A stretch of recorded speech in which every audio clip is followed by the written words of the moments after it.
APR Group, 2 and 3 BHK premium apartments at Patancheru. Comfortable pricing, GHMC and RERA approved.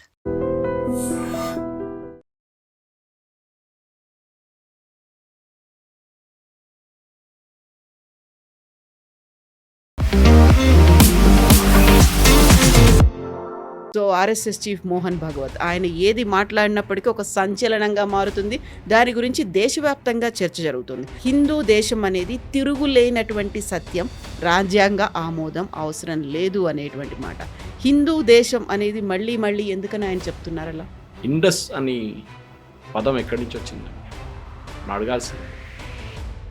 Bharat అని ఎప్పటి నుంచి, ఇప్పుడు కాదు, చాలా సంవత్సరాల నుంచి, వందలాది సంవత్సరాల నుంచి భారతదేశం అంటారు. పాకిస్తాన్ వాళ్ళు ఇండియా అని చెప్పారు, ఎక్కువ హిందుస్థాన్ అని చెప్పారు. ఇక్కడే మీకు తెలిసిపోతుంది హిందూ అనే వర్డ్ ఒకటి ఒక కల్చరల్ ఐడెంటిటీ. సో ఆర్ఎస్ఎస్ది ఒక ఎయిమ్ ఏంటంటే హిందూ రాష్ట్రం అని చాలామంది అక్యూజ్ చేస్తూ ఉంటారు. హిందూ రాష్ట్రం అని డెఫినెట్గా ఒక ఫిలాసఫీ చూసుకుంటే yes, we are Hindu nation. Ambedkar గారు రాసిన కాన్స్టిట్యూషన్ సెక్యులరిజం అనే వర్డే లేకుండా ఆయన వ్యతిరేకించారు. యాక్చువల్గా ఇదే మాట మోహన్ భగవత్ కూడా అదే చెప్పారు. 1976 టైంలో ఇందిరాగాంధీ రాజ్యాంగంలో చేర్చారు సోషలిస్ట్, సెక్యులర్ అనే మాటల్ని. కరెక్ట్, ఎందుకంటే కాన్స్టిట్యూషన్ లేని వర్డ్ మీరు ఎట్లా తీసుకొస్తారు? సో మనం ఎందుకు సోషలిస్ట్ పెట్టుకుందాం మన దాంట్లో? ఇప్పుడు కూడా మనం గుడికి ఎందుకు వెళ్తాం? స్పిరిచువల్ కనెక్షన్ కోసం. హిందుత్వ అనేది ఒక ఎలిమెంట్ లేదు అక్కడ. హిందూయిజం అనేది వీఆర్ అ పార్ట్, మనకు వే ఆఫ్ లైఫ్ అది ఉంది. Civilisational aspect. రోమన్స్ అనగానే ఇప్పుడు మీరు ఉన్నారా? రోమన్స్ ఇప్పుడు లేదు కదా, they are not existing any longer. Greek civilization అంటే కొంచెం మటుకు గ్రీక్ ఇంకా ఉన్నారు వాళ్ళు, కానీ అది కూడా పోయింది మొత్తం ఆల్మోస్ట్. మీరు అటువైపు బాబిలోనియన్ సివిలైజేషన్ చూస్తే అది కూడా పోయింది. ఇప్పుడున్నది ఏంటంటే the church, the Islam and Hinduism.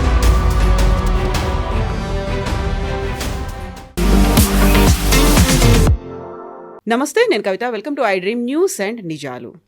భారతదేశం ఒక హిందూ దేశం, దీనికి రాజ్యాంగ ఆమోదం అవసరం లేదు. ఈ వ్యాఖ్యలు చేసింది ఆర్ఎస్ఎస్ చీఫ్ మోహన్ భగవత్. భారతదేశం హిందూ దేశం అనేది కేవలం నినాదం మాత్రమే కాదు, ఇదే సత్యం అనేటువంటి మాటల్ని 100 ఏళ్లు సెలబ్రేట్ చేసుకుంటున్నటువంటి ఆర్ఎస్ఎస్ సంబరాల్లో భాగంగా ఆయన కోల్కతాలో చేశారు. కోల్కతాలోనే ఈ వ్యాఖ్యలు ఎందుకు చేయాల్సి వచ్చింది అనే దాంతో పాటుగా ఇప్పుడెందుకు హిందూ దేశం, అందులోనూ రాజ్యాంగం గురించి మాట్లాడాల్సినటువంటి అవసరం వచ్చింది? మనతో పాటుగా ఉన్నారు సీనియర్ జర్నలిస్ట్ సురేష్ కొచ్చాతిల్ గారు. సార్ నమస్తే. So RSS chief Mohan Bhagwat ఆయన ఏది మాట్లాడినప్పటికీ ఒక సంచలనంగా మారుతుంది. దాని గురించి దేశవ్యాప్తంగా చర్చ జరుగుతుంది. అందులోని ఇప్పుడు ప్రధానంగా ఆయన మాట్లాడింది ఒక హిందూ దేశం అనేది తిరుగులేనటువంటి సత్యం, రాజ్యాంగ ఆమోదం అవసరం లేదు అనేటువంటి మాట. హిందూ దేశం అనేది మళ్ళీ మళ్ళీ ఎందుకని ఆయన చెప్తున్నారు అలా? ఇండస్ అని పదం ఎక్కడి నుంచి వచ్చిందండి అడగాల్సింది. అది భారత్ అని ఎప్పటి నుంచి, ఇప్పుడు కాదు, చాలా సంవత్సరాల నుంచి, వందలాది సంవత్సరాల నుంచి భారతదేశం అంటారు. అప్పుడు ఆ టైం పాకిస్తాన్ వాళ్ళు ఇండియా అని చెప్పారు, ఎక్కువ హిందుస్థాన్ అని చెప్తారు. చూస్తుంటారు క్రికెట్ మ్యాచ్ టైంలో కానీ మిగతా హాకీ మ్యాచ్ టైంలో హిందుస్థాన్కు హరాయా, హిందుస్థాన్ జీతా అంటారు వాళ్ళు. కానీ ఎప్పుడు అక్కడే మీకు తెలిసిపోతుంది హిందూ అనే వర్డ్ ఒకటి ఒక కల్చరల్ ఐడెంటిటీ.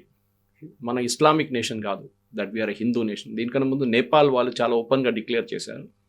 ప్రీవియస్ బిఫోర్ ఇదంతా జరిగిన కన్నా ముందు, రాయల్ ఫ్యామిలీ మర్డర్ జరిగిన ముందు వాళ్ళకి చాలా క్లియర్గా వీఆర్ హిందూ నేషన్ అని చెప్పారు. They were only Hindu nation. వాళ్ళ ఒకటే ఫ్లాగ్ ఉంటుంది దేశంలో, బహుశా లోకంలో. Neither it is horizontal Nar vertical flag. అది ఒక డిఫరెంట్ కైండ్ ఆఫ్, మన యూజువల్లీ హిందూ ట్రయాంగిల్ లాగా ఒక ఫ్లాగ్ ఉంటుంది, మనం చూస్తుంటాం. సత్సంగాలు చాలా గారు ఏం చెప్పారంటే దానికి ఒక ఫార్మల్ డిక్లరేషన్ అవసరం లేదు, దట్ వీఆర్ హిందూ రాష్ట్రం. అది ఆర్ఎస్ఎస్ది ఒక లాంగ్ టర్మ్ విజన్. అది వాళ్ళ యాంథంలో కూడా ఉంటుంది, వాళ్ళ ఒక్కొక్క ఫిలాసఫీలో కూడా ఉంటుంది, వాళ్ళ ఏం చెప్తారు డైమెన్షన్లో కూడా ఉంటుంది అన్నమాట. సో ఆర్ఎస్ఎస్ది ఒక ఎయిమ్ ఏంటంటే హిందూ రాష్ట్రం అని చాలామంది అక్యూజ్ చేస్తూ ఉంటారు. హిందూ రాష్ట్రం అని చెప్తారు. హిందూ రాష్ట్రం కాదు. హిందూ రాష్ట్రంలో ఉన్న దాన్ని కూడా డెఫినెట్గా ఒక ఫిలాసఫీ చూసుకుంటే yes, we are Hindu nation. That's what. So the main thing that we need to do is Hinduism అనేది ఒక కాన్సెప్ట్, వే ఆఫ్ లైఫ్ అని. జస్టిస్ వెంకటచలయ్య గారు హిందుత్వం గురించి మాట్లాడుతూ సుప్రీంకోర్టులో ఒక జడ్జిమెంట్లో చెప్పారు. అది ఏదైనా ఉండొచ్చు. సో ఫర్ ఎగ్జాంపుల్ మీరు అడగొచ్చు, ఒక ఇస్లాం ఫాలో చేస్తున్న వాళ్ళకి హిందువులతో ఏం సంబంధం అని, క్రిస్టియానిటీ ఫాలో చేస్తున్న వాళ్ళకి హిందూయిజంతో ఏ సంబంధం అని అడుగుతారు. మా దాంట్లో ఇక్కడ తెలుగు స్టేట్స్ ఉన్నది తెలియదు, కానీ మా దాంట్లో కేరళలో ధ్వజస్తంభాలు ఉన్నాయి చర్చెస్, గంట ఉంటుంది, బెల్స్ ఉంటాయి. అది కాకుండా మంగళసూత్రం కడతారు పెళ్లిలో.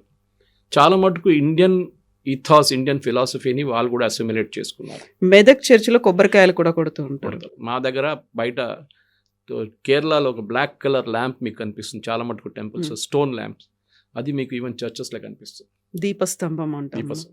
అట్లాంటి చాలా మటుకు ఎలిమెంట్స్ ఉన్నారనమాట. మనం ఒక మాట గుర్తుపెట్టుకోవాలి కవిత గారు, మనం ఎన్ని సంవత్సరాలైనా కానీ we're still the oldest surviving civilisation. Kashi అనేది is the oldest living civilisation వరల్డ్లో.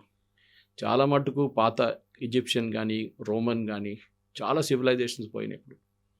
ఒక టైంలో లెబనన్ క్రిస్టియన్ కంట్రీ ఉండే, ఇప్పుడు లెబనన్ ఇస్లామిక్ కంట్రీ అయిపోయింది. ఎట్లా జరిగిందండి?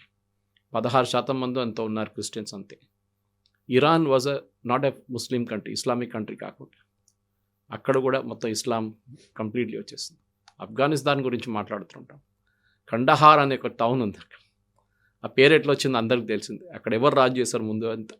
కానీ ఇస్లామిక్ ఇన్వేషన్ వచ్చిన తర్వాతనే భారతదేశంలో ఎస్పెషలీ నార్త్ ఇండియాలో, అది కాకుండా కేరళ వైపు స్పైస్ ట్రేడ్తోని చాలా మటుకు ఇస్లామైజేషన్ జరిగింది.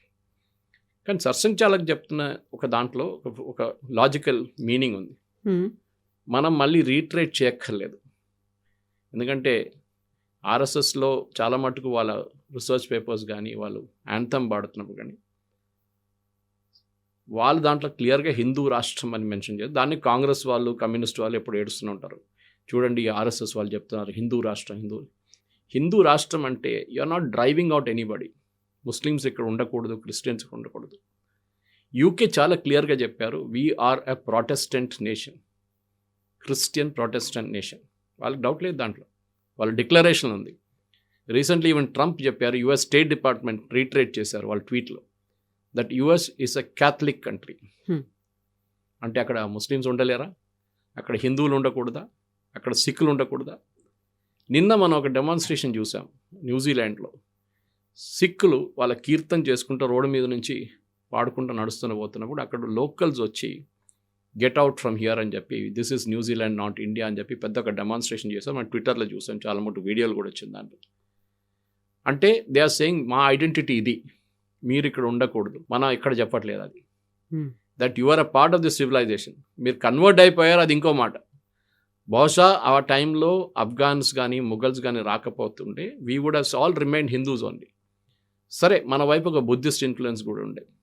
బుద్ధిజం అనేది again it's an off shoot అని చెప్పొచ్చు అక్కడి నుంచి, హిందూయిజం నుంచి. మనం ఎటువైపు చూస్తే ఒక్కలిగాస్ లింగాయట్స్ డౌన్ సౌత్, వాళ్ళంటారు మేము హిందువులు కాదంటారు. కానీ వాళ్ళు చేస్తున్న ప్రతి యాక్టివిటీ చూస్తే ఇట్స్ ఎ హిందూ యాక్టివిటీ. పూజల నుంచి అన్నీ వాళ్ళు చేస్తారు, వాళ్ళు కూడా చేస్తారు. కానీ వాళ్ళ వే ఆఫ్ లైఫ్ ఇస్ సపరేట్. వాళ్ళు ఏమంటే మా గురువులు తీసుకొచ్చినది మేము దాది ఫాలో చేస్తాం. మన దాంట్లో హిందూయిజం కూడా చాలా అట్లాంటి సబ్సెక్ట్స్ ఉన్నాయి అన్నమాట మన దగ్గర కూడా. కానీ మీరు ఏదో ఫాలో అవుతున్నారని చెప్పి హిందువులు కాదని చెప్పలేము. సో భారతదేశం కల్చరలీ అండ్ కాంటెక్చువలీ ఒక హిందూ నేషన్, దాంట్లో డౌట్ లేదు. సరే, అది చెప్పంగానే చాలామందికి ఇక్కడ సెక్యులర్ వాళ్ళకి కోపం వస్తుంది. కానీ అంబేద్కర్ గారు రాసిన సెక్యులరిజంలో చాలా మటుకు, అంబేద్కర్ గారు రాసిన కాన్స్టిట్యూషన్లో సెక్యులరిజం అనే వర్డే లేకుండే, ఆయన వ్యతిరేకించారు యాక్చువల్గా ఇదే మాట నిన్న మోహన్ భగవత్ కూడా అదే చెప్పారు. 1976 టైంలో ఇందిరాగాంధీ రాజ్యాంగంలో చేర్చారు సోషలిస్ట్ సెక్యులర్ అనే మాటల్ని. కరెక్ట్. ఎందుకంటే కాన్స్టిట్యూషనల్ లేని వర్డ్ మీరు ఎట్లా తీసుకొస్తారు? సోషలిస్ట్, ఏ కంట్రీ సోషలిస్ట్ ఉందని చెప్పండి. ఇప్పుడు రష్యా లేదు, చైనా లేరు, రొమేనియా లేదు, పోలాండ్ లేదు, క్యూబా లేరు, ఒక నార్త్ కొరియా మిగిలి ఉంటుంది అంతే. అది కూడా వాళ్ళు అక్కడ లేని ఇక్కడ లేని పరిస్థితిలో ఉన్నారు. సో మనం ఎందుకు సోషలిస్ట్ పెట్టుకున్నాం మన దాంట్లో? It should have been removed. ఆ టైంలోనే అది ఇల్లీగల్గా తీసుకొచ్చారు ఎమర్జెన్సీ టైంలో. అది కాకుండా ఈ వర్డ్ సెక్యులర్ అంటే మీనింగ్ ఏంటి కవిత గారు? చాలా మటుకు నేను ఇది చాలా ఛానల్స్ కూడా ఎక్స్ప్లెయిన్ చేశాను. సెక్యులరిజం అనే వర్డ్ మన భారతదేశం పనికిరాదు. మన దేశంలో సెక్యులరిజం అంటే యాంటీ హిందూ. ఎవరైనా హిందువుల గురించి మాట్లాడితే వారు కమ్యూనల్ అయిపోతారు, ఎవరైనా గోహత్య గురించి మాట్లాడితే వాళ్ళు కమ్యూనల్ అయిపోతారు, ఎవరైనా రామ్ మందిర్ గురించి మాట్లాడితే వాళ్ళు కమ్యూనల్ అయిపోతారు. I was reading a beautiful book నిన్న, కేస్ ఆఫ్ రామ్ అని చెప్పి అమీష్ త్రిపాఠి గారు ఫోర్వర్డ్ రాసిన ఒక స్టోరీ ఉంది. ఐ థింక్ శ్రీధర్ పోతరాజు గారు వీళ్ళందరూ కలిసి రాసిన argument, Ram Janmabhoomi case complete argument starting నుంచి ఎండ్ దాకా పరశురామ్ గారు భీష్మ పితామహ ఆర్గ్యూ చేసిన కేస్. దాంట్లో ఎంత బాగా ఎక్స్ప్లెయిన్ చేశారంటే how the civilisations, Rama Janmabhoomi అంటే ఏంటి, రాముడు అక్కడే పుట్టాడు, ఇంకొక ప్లేస్ కాదు. That is why it's called Ram Janmabhoomi. And historically అది ప్రూవ్ చేశారు తర్వాత. దట్ ఎన్నో సంవత్సరాల నుంచి పీపుల్ బిలీవ్, భారతదేశంలో ఉన్న ప్రజలు బిలీవ్ చేశారు ఆ చోట్లని, ఆ ఉన్న 156 స్క్వేర్ యార్డ్లో ఉన్న ప్లేసే ఫస్ట్ ఇనీషియల్గా రామ జన్మభూమి ఉండే. తర్వాత దాని ఎక్స్పాన్షన్ జరిగింది. బాబర్ వచ్చి అక్కడున్న గుడి పలగొట్టిన దానికోసం it doesn't become a non Ram Janmabhoomi కాదు, రామ్ జన్మభూమి అది. హిస్టారిక్లీ మనం చూస్తే మన సివిలైజేషన్ కూడా ఎప్పటి నుంచో, చాళుక్యాల నుంచి, చోళాస్ నుంచి ఎన్నో సామ్రాజ్యాలు వచ్చినాయి మన దగ్గర ఇక్కడ కూడా మన బామినికి ఇక్కడ చాలా మటుకు ఈవెన్ ఇస్లామిక్ కింగ్స్ కూడా వచ్చినప్పుడు కూడా భారతదేశం హిందూ దేశంగానే మిగిలిపోయింది. టిప్పు సుల్తాన్ అండ్ వాళ్ళ ఫాదర్ హైదర్ అలీ చేసిన ధ్వంసం మన అందరూ తెలిసిన, కేరళని కానీ, కూర్గ్ కానీ, మ్యాంగ్లూర్ వైపు కానీ. But we still retained our identity. అది చాలా ఇంపార్టెంట్. ఇప్పుడు కూడా నిన్న కూడా నేను గుత్తికి వెళ్ళాను పబ్లిక్ మీటింగ్ అడ్రస్ చేయండి. అక్కడ కూడా చాలామంది అడిగారు నా ఈ ప్రశ్న, గాడ్ జోన్ కంట్రీ అంటారు కేరళలో, ఎందుకంటారంటే నేను ఎక్స్ప్లెయిన్ చేశాను రీజన్ ఏమి. అడ్వర్టైజింగ్ లైన్ ఉండే యాక్చువల్లీ, కానీ అడ్వర్టైజింగ్ లైన్ కన్నా ఎక్కువ ఓన్ చేసుకున్నారు దాన్ని. పరశురామ క్రియేటెడ్ కేరళ అంటారు. గోకర్ణ నుంచి ఆ పరశు వేసినప్పుడే కేరళ బయటకు వచ్చింది. దాంతో క్రియేట్ చేస్తారు. 108 గుళ్ళు కట్టారు. దాంట్లో 54 శివక్షేత్రాలు, 54 దేవీ క్షేత్రాలు. హిస్టరీ అది. That is a part of our legend అన్నమాట. మిథాలజీ అంటారు, కానీ మిత్ కాదు. We're not a myth. As much as మహాభారతాలో కురుక్షేత్ర ఉందంటే ఉంది. సో మన దగ్గర మీరు ఐకాన్స్ చూడండి, ఎక్కడి నుంచో ఎన్ని సంవత్సరాల నుంచి ఉన్న గుళ్ళు మన దగ్గర ఉన్నాయి. మా ఇంటి దగ్గర ఒక శాస్తా టెంపుల్ ఉంది అరట్టుగూడ, అక్కడ కార్బన్ డేటింగ్ చేశారు వాళ్ళు. So it's very scientific way of knowing ఆ గుడి ఎప్పుడు సెటప్ చేశాను. 3000 years అని చూపిస్తుంది. 3000 సంవత్సరాల ముందు కూడా హిందూయిజం ఇక్కడ ఉండే అని చెప్పి చాలామంది ఆర్గ్యూ చేస్తారు. జైన్లు దానికన్నా పాత సివిలైజేషన్. ఈవెన్ మహాభారతం కూడా బౌద్ధం నుంచి తీసుకున్నదే. మహాభారతం భగవద్గీత అనేది కూడా లేదు, రామాయణం లేదు, ఏమీ లేదు అనేది. రామ్ సేతు లేదని చెప్పారు కదా కాంగ్రెస్ వాళ్ళు. Ramayana Ram is a myth అని చెప్పిన వాళ్ళు కాంగ్రెస్ అఫిడవిట్ ఇచ్చారు కోర్టులో రామ్ జన్మభూమి కేసు వచ్చినప్పుడు. సో ఒకవైపు ఆర్ఎస్ఎస్ విచారణధార, అట్ ద సేమ్ టైం మీరు జమైతే ఇస్లామీ కానీ, ఇండియన్ ముస్లిం లీగ్ చూడండి, వాళ్ళ స్లోగన్స్లో కూడా అల్లాహు అక్బర్ అనం కానీ, what does it mean? There is only one God, that is Allah. You don't accept any other God. కానీ హిందువులు అది ఎప్పుడు అట్లా చెప్పారు. మన దగ్గర 3 కోట్లు అంటారు. 3 కోటి అనగానే కోట్లు కాదు అది. It's a different connotation altogether. It's not 3 crores. 33 కోట్లు అంటారు కొంతమంది. కాదు, ముక్కోటి దేవత ఇస్ అ డిఫరెంట్ థింగ్. కోటి is a different connotation altogether. కానీ సబ్జెక్ట్ అది కాదు. ఇక్కడ మన దగ్గర హిందువులు ఎప్పుడైనా వచ్చి ఇది మా ఒక్కటే దేవుడు ఉన్నాడు, దీన్ని యాక్సెప్ట్ చేయండి, లేకుంటే మీరు we will not accept you అని ఎప్పుడు చెప్పలేదు. మన వైపు నుంచి చాలా మటుకు దేవుళ్ళు ఉన్నారు. ఇప్పుడు కూడా మనం గుడికి ఎందుకు వెళ్తాం? స్పిరిచువల్ కనెక్షన్ కోసం. హిందుత్వ అనేది ఒక ఎలిమెంట్ లేదు అక్కడ. హిందూయిజం అనేది వీఆర్ అ పార్ట్, మనకు వే ఆఫ్ లైఫ్ అది ఉంది. మన పూర్వజుల నుంచి అట్లనే వస్తుంది కంటిన్యూస్గా. ఒక సివిలైజేషనల్ ఆస్పెక్ట్. రోమన్స్ అనగానే ఇప్పుడు మీరు ఉన్నారా? రోమన్స్ ఇప్పుడు లేదు గారు, వాళ్ళు you are not existing any longer. Greek civilization అంటే కొంచెం మటుకు గ్రీక్ ఇంకా ఉన్నారు వాళ్ళు, కానీ అది కూడా పోయింది మొత్తం ఆల్మోస్ట్. మీరు అటువైపు బాబిలోనియన్ సివిలైజేషన్ చూస్తే అది కూడా పోయింది మొత్తం. ఇప్పుడున్నది ఏంటంటే the church, the Islam and Hinduism, ఈ 3 మేజర్ రిలీజన్స్ ఉంది. దాని కాకుండా మైనర్ రిలీజన్స్ చాలా మట్టుకున్నాయి. ఒక మాట మనం గుర్తుపెట్టుకోవాలి కవిత గారు, మనం ఎంత చెప్పినా కానీ యాజ్ అ హిందూ నేషన్, మనం ఇప్పుడు కాదు ఎప్పటి నుంచో, జ్యూస్ సోలమన్ రాజ్యం నుంచి పారిపోయి వచ్చినప్పుడు కూడా, ఇప్పుడు కూడా ఇజ్రాయెల్లో వాళ్ళు అంటారు, వాళ్ళ టెక్స్ట్ బుక్స్లో కూడా అంటారు, we were the only nation, భారతదేశం ఒక్కరే వాళ్ళకి శరణార్థి ఇచ్చారు. We gave them, we said please come. పార్సీలు ఇరాన్ నుంచి పారిపోయి వచ్చినప్పుడు, గుజరాత్లో దిగినప్పుడు కానీ, ముంబైలో దిగినప్పుడు మన రాజులు వాళ్ళని వచ్చేసాను ఇక్కడ ఉండండి అని చెప్పి వాళ్ళకి ల్యాండ్ ఇచ్చారు. జ్యూస్కి కొడంగల్లూరు, మా ఇంటి దగ్గర నుంచి 16 కిలోమీటర్ల దూరం వాళ్ళు దిగినప్పుడు, కొడంగల్లూరు నుంచి గురువాయూర్ దాకా ల్యాండ్ మొత్తం అక్కడ ఉన్న మహారాజా వాళ్ళకి ఇచ్చేశారు. అఫ్కోర్స్ తర్వాత వాళ్ళు అక్కడి నుంచి కొచ్చిన్ వైపు వెళ్ళిపోయారు అనుకోండి. They setup the zoo town in Cochin. So భారతదేశానికి ఒక కెపాసిటీ ఉంది. మన దాంట్లో అది ఆ పార్సీ ఎగ్జాంపుల్ చాలా క్లియర్గా ఎక్స్ప్లెయిన్ చేశారు. అది టీ కప్పు, పాలు పోసిన పంచదార వేసినా కానీ అది బయటికి రాదు. ఇప్పుడు పాలు అట్లా ఉండిపోతుంది. We'll add sweetness to it అని. సో మన అట్లాంటి ఒక సివిలైజేషన్ మనది. ఇప్పుడు మీరు ఇరాన్లో లేకుంటే సౌదీ అరేబియాలో వెళ్ళి ఒక కన్వర్షన్ ట్రై చేసి చూడండి. ఇక్కడ పాస్టర్లు చాలామంది ఉన్నారు కదా, కొంతమంది అక్కడ పంపించాలి. అక్కడ వెళ్ళి కొంతమంది కన్వర్ట్ చేయడానికి ట్రై చేయమని చెప్పండి, ఉండరు వాళ్ళు రేపు. కానీ మన దగ్గర ఏంటి, లీవ్ అండ్ లెట్ లీవ్ అని చెప్పే కాన్సెప్ట్ ఉంది. సరే మీరు చేసుకుంటే చేసుకోండి, ఇప్పుడు ఫ్రీడమ్ టు ప్రాక్టీస్ రిలీజన్ మన కాన్స్టిట్యూషన్లో ఉంది. కానీ మళ్ళీ ఇది సెక్యులరిజం మీదకి వస్తున్నాను నేను, ఎందుకంటే సెక్యులరిజం అనే కాన్సెప్ట్ బ్రిటన్ నుంచి వచ్చింది, మనకు కాదు, అది మనకు సంబంధమే లేదు సెక్యులరిజంతో. బట్ అలాంటప్పుడు మన దగ్గర ఉన్నటువంటి ఇన్ని మతాలు ఇవన్నీ ఉన్నాయి, అందరూ కలిసి ఉండాలి అంటేనే కదా, అందరూ కలిస్తేనే అది సెక్యులర్ అనేటువంటి భావన వస్తుంది. అవన్నీ లేదా, మీరేమో ఇంక్లూజన్ అంటున్నారు, ఎక్కడెక్కడి నుంచో వచ్చిన వాళ్ళకందరికీ ఇక్కడ ఆశ్రయాలు కనిపిస్తున్నారు, వాళ్ళకి కావాల్సినటువంటి లైవ్లీహుడ్ ఇవన్నీ చూపిస్తున్నారు. బట్ సెక్యులర్ అనే మాటను మాత్రం యాక్సెప్ట్ చేయట్లేదు. మన దగ్గర ఇన్ని రకాల మతాలు ఉన్నాయి, అందరినీ కలుపుకొని పోతేనే కదా సెక్యులర్ అనేది. కాదు, that's the difference there. Secularism మీరు ఒకసారి డిక్షనరీ ఓపెన్ చేసి చూడండి, ఇది కాదు డెఫినేషన్. ఇంగ్లాండ్లో 18th century నుంచే అక్కడ House of Lords, House of Commons అని ఉంటుంది. మన లోక్సభ, రాజ్యసభ దాని మీద మోడల్ చేశారు. కానీ హౌస్ ఆఫ్ లార్డ్స్లో వాళ్ళు నామినేట్ చేస్తారు. మన దగ్గర నామినేషన్ ఒక 10 మందికి నామినేట్ చేస్తారు, ఫిలిం ఫీల్డ్ నుంచి, కొంచెం లిటరేచర్ నుంచి, ఆర్ట్స్ నుంచి, సర్వీసెస్ నుంచి. ఇప్పుడు మన విజేంద్ర ప్రసాద్ లాంటి ఫిలిం ఫీల్డ్ నుంచి ఆయన నామినేట్ చేశారు. దానికన్నా ముందు సురేష్ గోపి ఉన్నారు, ఒకసారి జయ బచ్చన్ని కూడా నామినేట్ చేశారు ఫిలిం ఫీల్డ్ నుంచి. అట్లా లిటరేచర్ చాలామంది ఉన్నారు. అక్కడ ఏం చేస్తారంటే బిషప్స్ని నామినేట్ చేస్తుండే, ఇప్పుడు కూడా చేస్తారు వాళ్ళు. అంటే ప్రాటెస్టెంట్ బిషప్స్ని హౌస్ ఆఫ్ లార్డ్స్లో కూర్చోబెడతారు. వాళ్ళకి ఓటింగ్ పవర్స్ ఉండే ఆ టైం, అంటే ఏదైనా బిల్ని ఆపడానికి వాళ్ళ దగ్గర ఓటింగ్ పవర్స్ ఉండే. వాళ్ళు ఏం చేయడం మొదలుపెట్టారంటే, వాళ్ళు గవర్నమెంట్ ఏ చట్టం తీసుకొస్తే దాన్ని వ్యతిరేకించడం మొదలుపెట్టారు. కొన్ని రోజుల తర్వాత government, UK government, British government got fed up వీళ్ళతోని, వీళ్ళు ఏం చేస్తే వీళ్ళు వ్యతిరేకిస్తున్నారు దాన్ని. వాళ్ళు ఏం చెప్పారంటే, ఒక పని చేయండి, మీరు మీ పని చేయండి, ఏది చర్చ్ నడిపించడం మీ పని, you take care of that. మా పని గవర్నమెంట్ నడిపించడం. చర్చ్ అండ్ గవర్నమెంట్ సపరేట్, దీనికి దానికి కనెక్షన్ లేదు. This is secularism. మీరు ఒకసారి డిక్షనరీ ఓపెన్ చేసి చెక్ చేయండి, దిస్ ఇస్ సెక్యులరిజం. మన దేశంలో ఉందా? లేదు కదా. మన దేశంలో ఎండోమెంట్స్ డిపార్ట్మెంట్ గుడ్లు నడిపిస్తున్నారు. State Hess got involved in religion. మరి సెక్యులరిజం ఎక్కడ పోయిందండి? అదే టైంలో when it comes to Christianity and Islam, state interfere కాదు. మ్యాక్సిమం ఒక వకఫ్ బోర్డు ఉంటుంది, అది కూడా ఇండిపెండెంట్, ఆల్మోస్ట్ పొలిటికల్ అపాయింటీస్ ఉంటారు దాంట్లో కూడా. క్రిస్టియన్ చర్చెస్లో అయితే అసలు కాల్ చేయను కూడా పెట్టరు, వాళ్ళు భయపడతారు గవర్నమెంట్. అదే టైంలో హిందూ దాంట్లో ఏ గుడి దగ్గర కొంచెం ఆదాయం ఉందో ఆ గుడి వెళ్ళి వాళ్ళు టేక్ ఓవర్ చేసుకుంటారు. మీరు చిన్న గుడులు వాళ్ళు పట్టించుకోరు, ఎండోమెంట్స్ వాళ్ళు. Why? If you are a secular country, then మీకు ఏ గవర్నమెంట్ ఫంక్షన్లో కూడా డబ్బులు పెట్టకూడదు.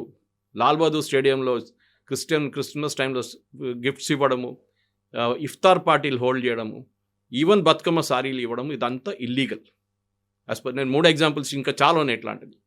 బికాస్ సెక్యులర్ అండ్ కంట్రీలో ఆ పదంలోనే ఉంది that government should not get involved in religion. మరి మీరు అదే చేస్తున్నారు కదా. అప్పుడు హిందూ రాష్ట్రాన్ని కానీ అరే హిందూ అయిపోయినా కమ్యూనల్ అయిపోయారు. ఎగ్జాక్ట్లీ. ఇప్పుడు బోల్డ్ అంతమంది దాడులు చేశారు, చాలా వరకు సర్వైవ్ అయింది, ఇంత పటిష్టంగా ఉంది. 80% మంది ఉన్న తర్వాత థ్రెట్ అనేది వస్తుంది. లేకపోతే ఇప్పుడు మళ్ళీ మనం హిందూ రాష్ట్రంగా, హిందూ దేశంగా దీన్ని అభివర్ణించుకోవాలి, లేకుంటే దాన్ని అలా చూడాలి అనేటువంటి భావన. 100 ఏళ్ల నుంచి, 1000 ఏళ్ల నుంచి ఇలాంటి ఎదురుదాడులు ఇవన్నీ అయినప్పుడు కూడా తట్టుకొని నిలబడినటువంటి దేశం, అందులో హిందూ ధర్మం మళ్ళీ ప్రతిసారి ప్రొవోక్ చేసినట్టుగా, అది కూడా ఎలక్షన్స్ టైంలో. ఇది ఒకవైపు అయితే హిందూ ధర్మం గురించి ఇంత మాట్లాడుతున్నప్పుడు సినిమాల రూపంలో కూడా అదే రావడం, ప్రతిసారి ఒక పరాయి దేశాలని, పొరుగు దేశాలని ఒక విద్రోహ దేశంగా చూపించడం అనేది, ఒక వ్యతిరేకంగా చూపించడం అనేది, ఇవన్నీ కలగలిపి ఎందుకని ప్రతిసారి ముందుకు వస్తున్నాయి. షిండ్లర్స్ లిస్ట్ ఒక సినిమా వచ్చింది, మీరు చూసుకుంటారు. స్టీవెన్ స్పీల్బర్గ్ జ్యూస్ని గ్యాస్ చేంబర్లో పంపించిన దాంట్లో చాలామందిని కాపాడుకున్న ఒక మనిషి షిండ్లర్. ఎవరు కంప్లైంట్ చేయలేదండి, అది కమ్యూనల్ సినిమా అని. క్రిస్టియన్స్ కూడా కంప్లైంట్ చేయలేదు, జర్మన్స్ కంప్లైంట్ చేయలేదు, జ్యూస్ ఏం చెప్పలేదు. మన దగ్గర ఒక దురంధర్ సినిమా రాగానే పాకిస్తాన్ని మీరు బ్యాడ్ లైట్లో చూపిస్తారు, దాంట్లో తప్పెక్కడని చెప్పండి. అందులో ముస్లిం కంట్రీస్ అన్ని కూడా బ్యాన్ చేశాయి కదా. Different reason. ఎందుకంటే ముస్లిం కంట్రీస్ ఎందుకు బ్యాన్ చేశారంటే, పాకిస్తాన్ అండ్ బంగ్లాదేశ్ వాళ్ళు చాలామంది గల్ఫ్లో ఉంటారు, భారతదేశంలో ఉన్న చాలామంది మన వర్కర్స్ కూడా అక్కడ పనిచేస్తారు. వీళ్ళు నడిమిట్లో ఫ్రిక్షన్ రాకూడదని చెప్పి అక్కడ బ్యాన్ చేశారు. ఈ సినిమా చూసి ఫర్ ఎగ్జాంపుల్ హిందువులు, అక్కడ ఉన్న భారతదేశంలో ఉన్న వాళ్ళు ఒక 2 స్లోగన్స్ రేజ్ చేశారనుకోండి, జై శ్రీరామ్ అని చెప్పి, థియేటర్లోనో బయటకు వచ్చి అది పెద్ద ఇష్యూ అయిపోతుంది. అది కాకుండా ఉండడానికి గల్ఫ్ స్టేట్ బ్యాన్ చేశారు. అది అంటే చూడట్లేదని కాదు కదా, పాకిస్తాన్లో బ్యాన్ చేశారు. కానీ పాకిస్తాన్లో అన్నిటికంటే పాపులర్గా పైరేటెడ్ సినిమా నడుస్తుంది దురంధర్. ఇప్పుడు ప్రతి పొలిటీషియన్ చూసారంట సినిమా అక్కడ, ప్రతి మీడియా వాళ్ళు చూసారంట సినిమా. ఎట్లా చూసారు? అందరు డౌన్లోడ్ చేసుకున్నారు పైరేటెడ్ వర్షన్స్.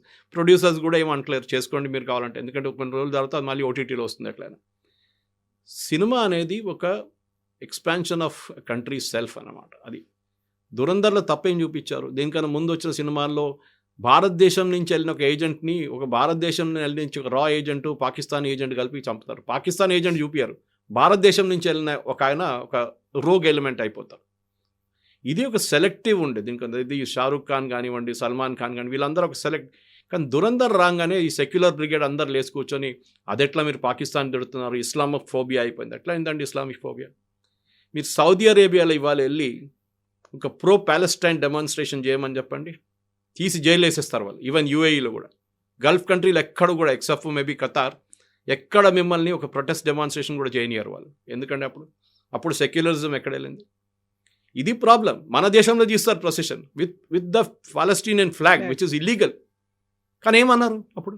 ఎందుకంటే సెక్యులరిజం వచ్చేసింది. కర్ణాటకలో చట్టం తీసుకొచ్చారు హేట్ స్పీచ్ గురించి. అదేంటండి చెప్పండి? హేట్ స్పీచ్ ఒకటే రిలీజియన్లో ఉంటుందా? మేము చెప్పలేదు కదా మాది ఒకటే దేవుడు, మీరే చెప్తాను మీది ఒకటే దేవుడు అని. కాఫిర్లు అని చెప్తారు వాళ్ళు. ఇదన్నీ జరిగింది మనకు తెలిసింది చాలా మటుకు. నుపూర్ శర్మ ఎపిసోడ్ నుంచి మొదలైంది, కనయ్యలాల్ మర్డర్లో ఇదే జరిగింది. అంటే ఒక సింగిల్, ఇప్పుడు ఈయన మనకు సర్సంఘ్ చాలక్ గారు చెప్పిన దానికి నెక్స్ట్ వీక్ ఓవైసీ గారు చెప్పినప్పుడు అది ఎవరు పట్టించుకోరు. ఆయన స్టేట్మెంట్ ఇచ్చా దాట్ ఈస్ సెక్యులర్, ఆయన చెప్తుంది కరెక్టే. ఆయన ముస్లిమ్స్ గురించి ముస్లిమ్స్ కోసం మాట్లాడుతున్నారు. హిందువుల కోసం ఎవరు మాట్లాడతారండి? ఎవరు లేరు ఈ దేశంలో. అదే ప్రాబ్లం వచ్చిందన్నమాట. హిందువుల కోసం ఒక స్పోక్స్ పర్సన్ అని ఎవరున్నారు? ఎవరు లేరు. కొంతమంది స్వామీలు మాట్లాడతారు, వాళ్ళు మోస్ట్లీ రిలీజియస్ టచ్ నుంచి మాట్లాడతారు. కాకుండా వాళ్ళు రాజకీయాలు మాట్లాడుతున్నారు. వాళ్ళందరూ రాజకీయంలో ఉన్నారు. ఇప్పుడు ఎవరు లేరు చెప్పండి? కర్ణాటకలో ఉన్న ప్రతి మఠం పొలిటిక్స్లో ఉన్నారు. అక్కడ ఒక్కలిగాస్ కానీ, లింగాయట్స్ కానీ, మిగతా మఠాలు ఉన్నాయి. అక్కడ బిజినెస్ అయిపోయింది అక్కడంతా. మన వైపు కూడా ఇది తక్కువనా? ఏ గుడి అంటే చెప్పండి, పాలిటిక్స్ ఏం చెప్పండి? అన్ని గుళ్ళలో స్పెషల్ దర్శనం అవుతారు. అంటే దేవుడిని చూడడానికి దేవుడు స్పెషల్ దర్శనం అడిగినారు. క్యూలు వద్దు, మేము క్యూలో నార్మల్ క్యూలు వెళ్ళాము. లడ్డూలు అమ్ముకుంటారు, ప్రసాదంగా అమ్ముకుంటారు. ఎందుకు? ఇది మనం అడగాల్సింది. హిందూ రిలీజియన్నే మనోళ్ళే, అంటే హిందూ వాళ్ళే కలిసి మొత్తం ధ్వంసం చేస్తున్నారు. దాన్ని కమర్షియలైజ్ చేసేసారు. దాన్ని ఒక నార్మల్ పేదవానికి లైన్లో 16-18 గంటలు లైన్లో పడి తిరుమలలో దేవుడిని చూడడానికి ఒక అవకాశం వస్తుంటే ఒక స్పెషల్ దర్శన్, బ్రేక్ దర్శన్ అని చెప్పి విఐపీలు లోపల తీసుకెళ్తారు. దేవుడి ముందు అందరూ సేమ్ అంటారు. మళ్ళీ ఇదే మనుషులు. It is not. సో మన హిందూ సొసైటీలో చాలా మటుకు చాలా లోపాలు ఉన్నాయి, లేదని చెప్పట్లేదు. ఒక టైంలో విడో రీమ్యారేజ్ ప్రాబ్లం ఉండే, సతీ ఉండే, చాలా మటుకు ఉండే. యంగ్ పిల్లల్ని యంగ్ ఏజ్లో పెళ్లి చేయించుకోవడం, అదో యంగ్, చాలా తప్పు. చాలా రిఫార్మ్స్ అయ్యాయి. చాలా రాజా రామ్మోహన్ రాయ్ టైం నుంచి మన కేరళలో ఉన్న గురువులు అందరూ చేశారు కదా, శ్రీనారాయణ గురు దాకా.